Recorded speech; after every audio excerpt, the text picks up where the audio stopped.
Ayan guys, ipapasilip ko sa inyo ang Abu Dhabi Al Wada Mall ay ready na po sa pagse-celebrate ng 52 Happy National Day ng Abu Dhabi. So ayan guys, punong-puno po ng palamuti na puro ilaw ang Al Wada Mall.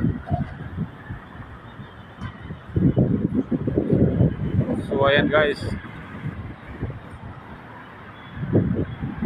So everybody was happy for this coming UAE National Day, 52 National Day ng napakaganda at napaka-elegant at napaka-safety na country, which is the UAE. So ayan guys, ang ganda po ng mga ilaw na dekorasyon.